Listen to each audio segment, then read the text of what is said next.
வணக்கம் ஃப்ரெண்ட்ஸ், நம்ம அமெரிக்காவில் உள்ள சுதந்திர தேவி சிலை இதை பற்றி தான் நம்ம பார்க்க போகிறோம்.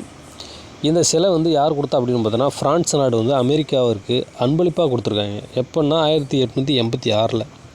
இந்த அமெரிக்க ஐக்கிய நாடுகள் விடுதலை அடைந்து 100 வருஷம் ஆனதுக்கான சிறப்பிக்கும் விதமாக தான் இந்த சிலை அமைக்கப்பட்டிருக்கு. இந்த சிலையோட தலையில் பார்த்தீங்கன்னா 7 முனைகள் கொண்ட கிரீடம் இருக்குது. இந்த 7 முனை என்ன சொல்லுது அப்படின்னு பார்த்தோன்னா, 7 கண்டங்களையும் கடல்களையும் குறிக்கிறது. இது 93 மீட்டர் உயரம் கொண்டது.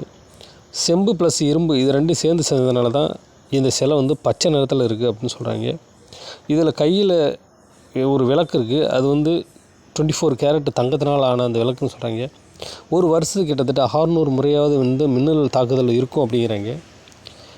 ஈஃபில் டவரை கோபுரத்தை வடிவமைத்த அதே நபர் தான் அமெரிக்க சுந்தர தேவியையும் வடிவமைத்தார் அப்படின்னு சொல்கிறாங்க. Thank you friends. லைக் பண்ணுங்கள், சப்ஸ்கிரைப் பண்ணுங்கள்.